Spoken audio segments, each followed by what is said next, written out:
So hello everyone, welcome to everyone. Today we are here with the news that 5,696 vacancies are out for railway ALP posts. Right. So this is a great news to all of you. So this is Professor Raviranjan sir here, and I am going to explain the entire detail about this vacancy today. Right. So if we'll talk about that is this notification is issued by Railway Recruitment Board.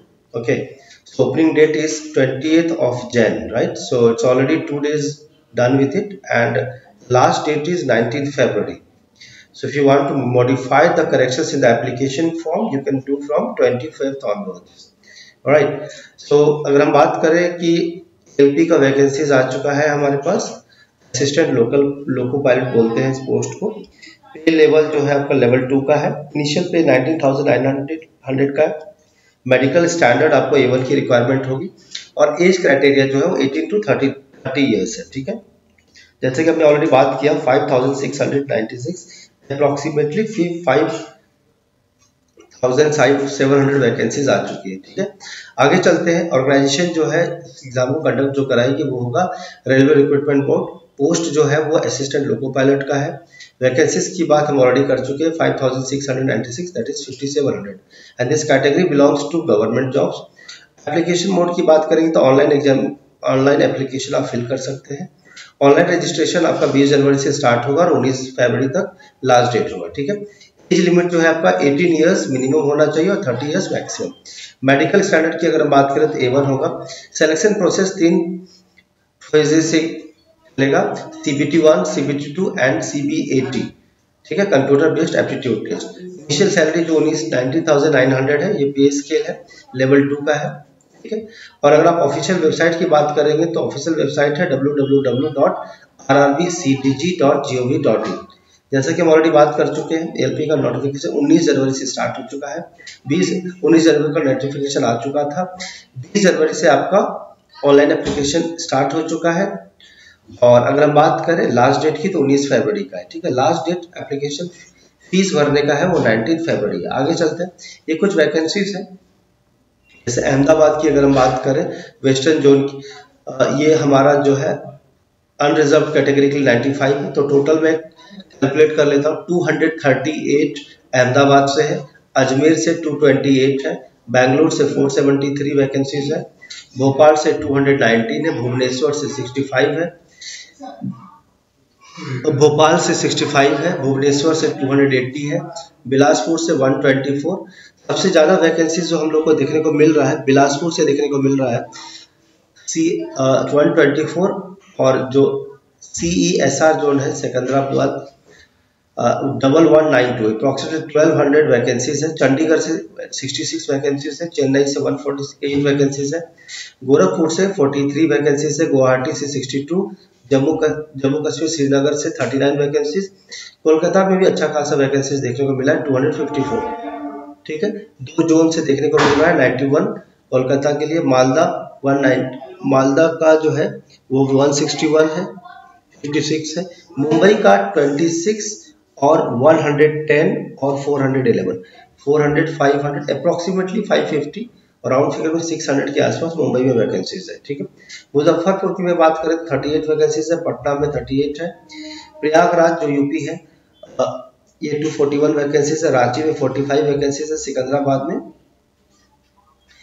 153 vacancies, Ranchi में 153 है, सिकंदराबाद में 199 है।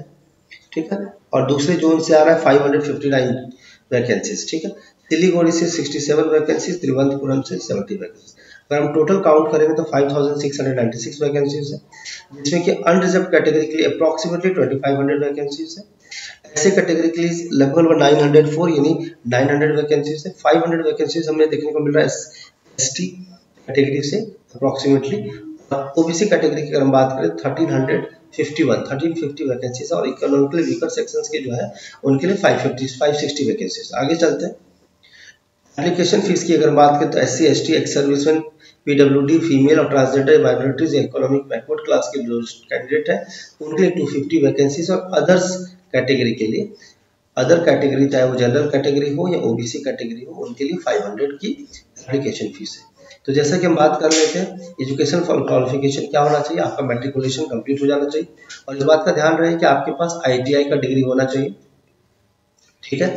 NCVT और SCVT से affiliated होना चाहिए, armature, coil winder, electrician, electronics mechanic, fitter, heat engine, instrument mechanic, इससे आपका ITI कंप्लीट हो जाना चाहिए, ठीक है। और मैट्रिकुलेशन अगर आपने किया है ट्रेड्स अप्रेंटिस से भी किया है तो भी चलेगा, 3 इयर्स डिप्लोमा किया मैकेनिकल, इलेक्ट्रिकल, इलेक्ट्रॉनिक्स, ऑटोमोबाइल से तो भी चलेगा, और दोनों मिला के कंबाइंड किया है आपने और ITI के साथ तो आप एलिजिबल हैं, ठीक है। और अगर किसी ने इंजीनियरिंग कर रखा है इस डिग्री में मैकेनिकल, इलेक्ट्रिकल, इलेक्ट्रॉनिक्स और ऑटोमोबाइल से, तो वो लोग भी इस पोस्ट को फिल करने के लिए एप्लीकेबल है। आगे चलते हैं। जैसा कि हमने बात किया, मिनिमम एज जो है वो 18 ईयर्स है, मैक्सिमम एज 30 ईयर्स है।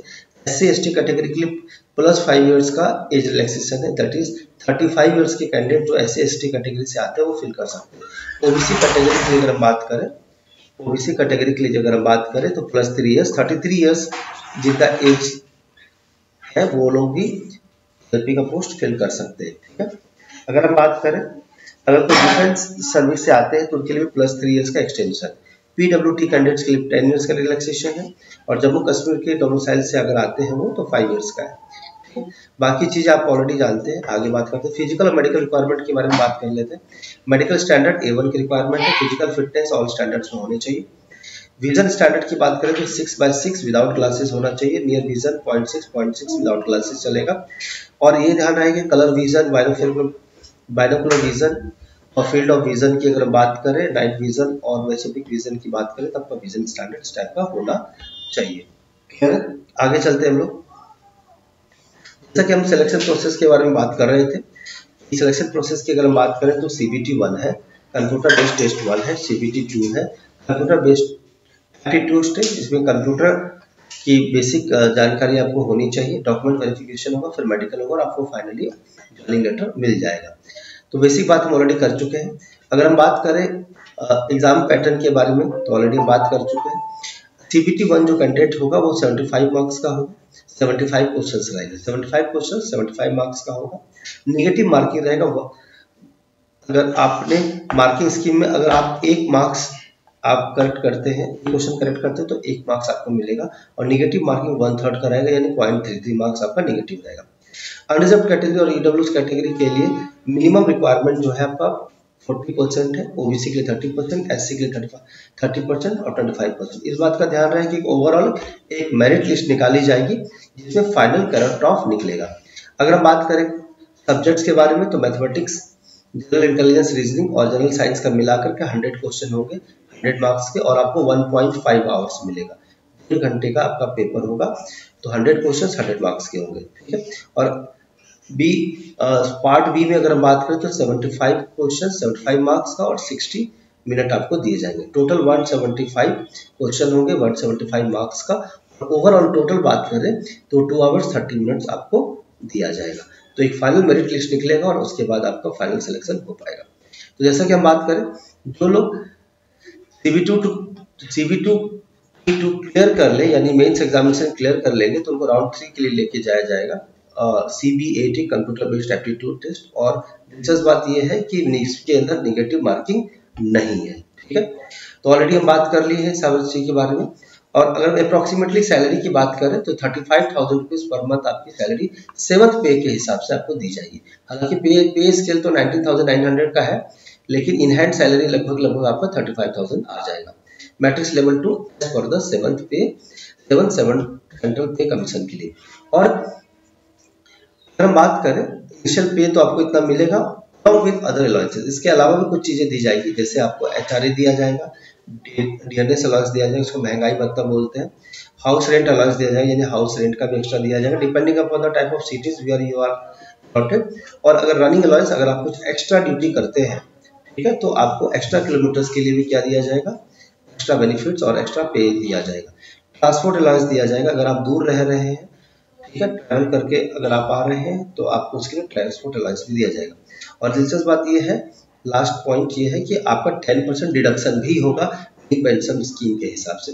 ये कुछ ऑफिशियल वेबसाइट्स आप लोग स्क्रीनशॉट ले लीजिएगा, Ahmedabad GOV.in rrbhb.gov.in, Bhopal RRB भोपाल.gov.in, RRB bbs.gov.in, ठीक है, rrbcc.gov.in, rrbinna.gov.in, इस तरह से कुछ ऑफिशियल वेबसाइट्स हैं।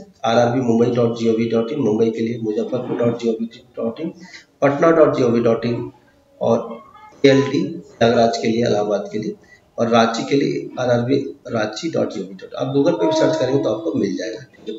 तो I hope you have got the information about the new vacancies. This is really great vacancies. You must fill the form and don't wait till the last, because there are some technical issues in the website. You may lose this opportunity. So in that cases, fill your form as fast as possible. So I hope you have got the entire details. So this is how we have discussed the entire thing in detail. So thank you very much. Have a nice day. Take care. Bye bye.